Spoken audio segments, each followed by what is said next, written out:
स्वागत है आप लोग को हमारे YouTube चैनल अर्जुन गुरुकुल में। तो प्यारे दोस्तों, आज के वीडियो में हम देखेंगे कि क्लास 10th हिंदी के सेकंड चैप्टर विष के दांत, जिसके राइटर हैं नलिन बिलोचन शर्मा, जिसके कहानीकार कौन है नलिन बिलोचन शर्मा, उसके हम सारांश देखेंगे। विष के दांत के पाठ के पूरे सारांश देखेंगे।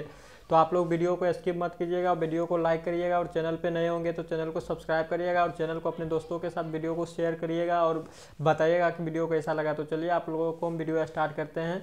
तो क्या देखेंगे कि विष के दांत के कहानी के सारांश देखेंगे, पूरे पाठ का सारांश देखेंगे। तो चलिए आप लोग वीडियो में बने रहिए। क्लास 10th हिंदी विष के दांत के सारांश देखेंगे। तो सबसे पहले देखेंगे कि विष के दांत क्या है। विष के दांत के राइटर कौन है नलिन बिलोचन शर्मा है। कौन है नलिन बिलोचन शर्मा।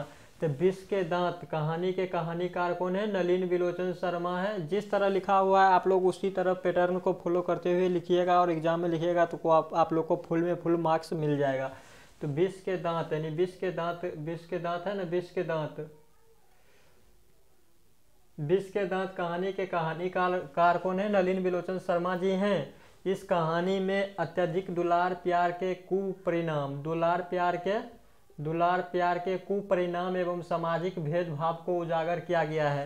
यानी जो नलिन बिलोचन शर्मा है, जिसका एक पुत्र था जिसका नाम खोखा था, उसको अत्यधिक दुलार प्यार के कारण वो क्या हो गया, बिगड़ गया। वो घर के सारे नियमों का अपवाद था। तो यही इस कहानी में दर्शाया गया कि अत्यधिक दुलार और प्यार से क्या होता है, बच्चे पर दुष्परिणाम पड़ता है, बुरा इफेक्ट पड़ता है। तो वही इस कहानी में दर्शाया गया है।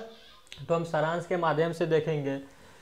अत्यधिक दुलार प्यार के कुपरिणाम एवं सामाजिक भेदभाव को उजागर किया गया है। इस कहानी में सेन साहब एक बहुत अमीर व्यक्ति थे। जो सेन साहब थे, सेन साहब क्या थे, आई होप कि आप लोग कहानी को पढ़े होंगे और आप लोग को पता भी होगा कि सेन साहब कौन थे। पूरे कहानी को अच्छी तरह से आप लोग ने पढ़ चुका होगा। तो हमने इस वीडियो में सारांश के माध्यम से देखते हैं, तो फिर भी थोड़ा बहुत बताते चलते हैं कि जो सेन साहब थे क्या थे, बहुत ही अमीर व्यक्ति थे। क्या थे, बहुत अमीर व्यक्ति थे और फैक्ट्री के मालिक थे। क्या थे, वो फैक्ट्री के मालिक भी थे। वो फैक्ट्री के मालिक है, उन्हें अपने धन पर काफ़ी घमंड है। जो सेन साहब थे, सेन साहब की रुतबा, अपनी संपत्ति, अपनी दौलत पर उसको काफ़ी घमंड है। अपने आप को उसमें अहंकार है कि मेरे जैसा, मतलब मेरे पास बहुत धन है और मेरे जैसा कोई भी नहीं है। उसके पास बहुत ही घमंड है, काफ़ी घमंड है। वे गरीबों की भलाई नहीं चाहते हैं। जो सेन साहब है, सेन साहब गरीब की भलाई नहीं करना चाहते हैं। उनके एक कार काले रंग की है। जो सेन साहब है, सेन साहब के पास क्या है, सेन साहब के पास एक काले रंग की कार भी है।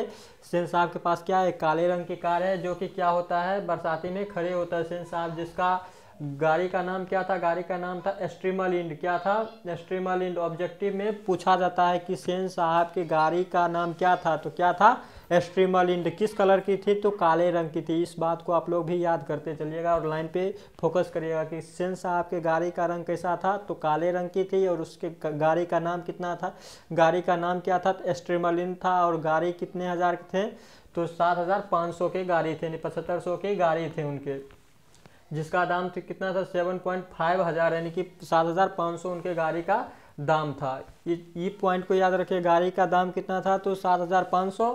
गाड़ी का रंग कैसा था, तो काला रंग था। और गाड़ी का नाम क्या था, स्ट्रीमरलिंड था। यहाँ से ऑब्जेक्टिव, 3 ऑब्जेक्टिव आप लोग को अभी तक बन चुका है। तो ऑब्जेक्टिव को भी फोकस करते चलिए। सेन साहब का एक पुत्र था। सेन साहब के कितने पुत्र थे, एक पुत्र थे और 5 पुत्रियां थे। तो जिसका नाम क्या था, जिसका नाम कासू था। कासू को लोग प्यार से क्या करते थे, खोखा कहकर पुकारते थे। कि क्या कहकर पुकारते थे, खोखा कहकर पुकारते थे। कासू को प्यार से खोखा कहकर पुकारा जाता था। तो यहाँ से भी ऑब्जेक्टिव बन जाएगा कि खोखा का अन्य नाम क्या है, तो कासू है। कासू का अन्य नाम, कासू को और अन्य नाम से किस नाम से पुकारा जाता है, तो कासू को अन्य नाम से पुकारा जाता है खोखा कहकर। किस कहकर, क्या नाम से पुकारा जाता है, खोखा नाम कहकर पुकारा जाता है। ये भी याद रखिए। कितना ऑब्जेक्टिव बना, 3 1 4 ऑब्जेक्टिव बन चुका है। यानी कि खोखा का अन्य नाम क्या है, कासू। कासू किसे कहते हैं, खोखा को ही अन्य नाम कासू है।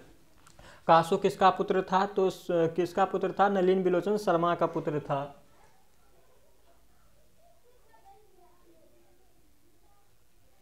सॉरी, जो खोखा था सेन साहब का पुत्र था। किनका पुत्र था, सेन साहब का पुत्र था। यह अपने घर के बनाए गए सारे नियमों का अपवाद था।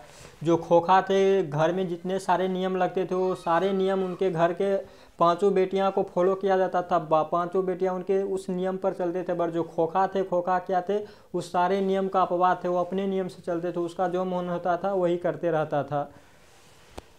अपने घर के साथ बनाए गए सारे नियमों का अपवाद था। सेन साहब की 5 पुत्रियां थी। सेन साहब की कितनी पुत्रियां थी, ऑब्जेक्टिव में पूछेंगे। सेन साहब की कितनी पुत्रियां थी, तो 5 पुत्रियां थी। 5 पुत्रियां को आई होप कि आप लोग को नाम याद होगा, फिर भी मैं बताता हूँ कि सेन साहब के 5 पुत्रियां थे। सीमा, रजनी, आलो, शेफाली, आरती। कौन कौन थे? सीमा, रजनी, आलो, शेफाली, आरती। कौन कौन थे? सीमा, रजनी, आलो, शेफाली, आरती थे। सेन साहब के कितने पुत्री थे? तो सेन साहब के 5 पुत्रियां थे। सेन साहब के पुत्र का क्या नाम था? खोखा नाम था। आई होप कि आपको समझ आ रहा होगा। जिसे कठपुतलियां के समान दर्जा दिया गया, तो जो सेन साहब की पुत्रियां थे उनको कठपुतलियां के समान दर्जा दिया गया था। कठपुतलियों के इशारे पर उसे नचाया जाता था। इसे घर के बनाए गए सारे तमीज़ सिखाते, जो घर में किस तरह चलना चाहिए, लोगों से किस तरह बात करना चाहिए, वो सारे अपनी बेटियों को सिखाया था। पर बेटों को इस नियमों का कोई नियम का मतलब ही नहीं था सिखाया गया। और पर खोखा को नहीं। जैसा अहंकारी है वह बहुत जिद्दी है। जो खोखा है, खोखा बहुत ही जिद्दी है, अहंकारी है।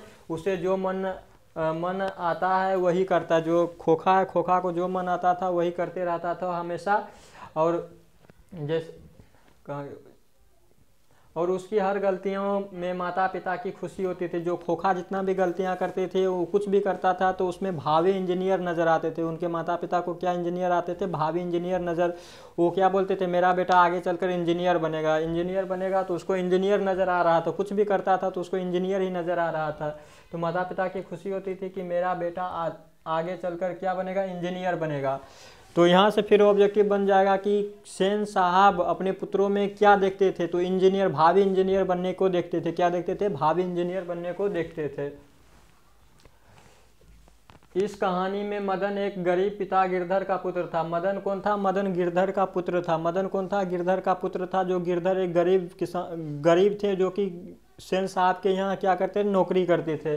सेन साहब के यहाँ गिरधर क्या करते थे? नौकरी करते थे। इस कहानी में मदन क्या है? गरीब किसान, यानी गरीब मजदूर गिरधर का पुत्र है। कौन? मदन है का पुत्र है, जो बहुत ही ईमानदार और स्वाभिमान है। जो मदन है, मदन कैसा है? मदन स्वाभिमान और ईमानदार व्यक्ति है। मदन सेन साहब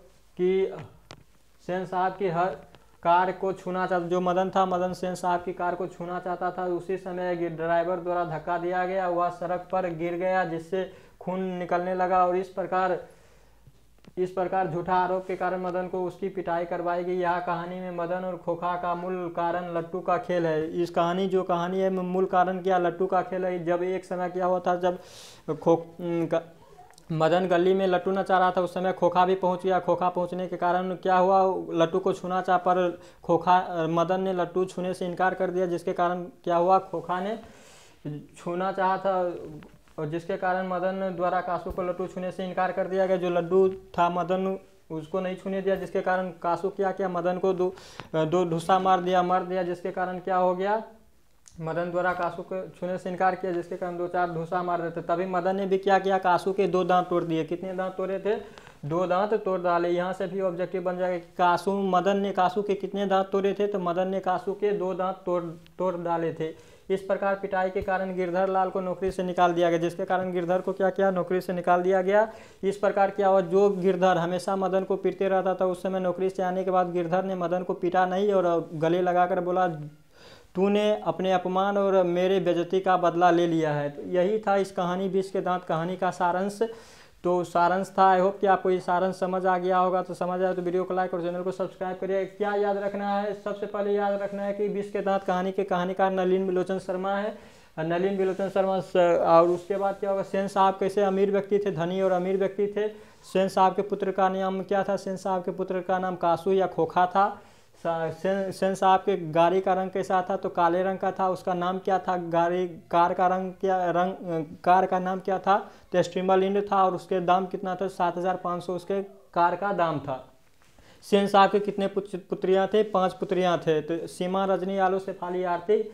गिरधर कौन था? गिरधर मदन का पिता थे। और मदन का पिता कौन थे? गिरधर का पुत्र कौन थे? मदन थे। गिरधर किसके यहाँ नौकरी करता था? सेन साहब के यहाँ नौकरी करता था।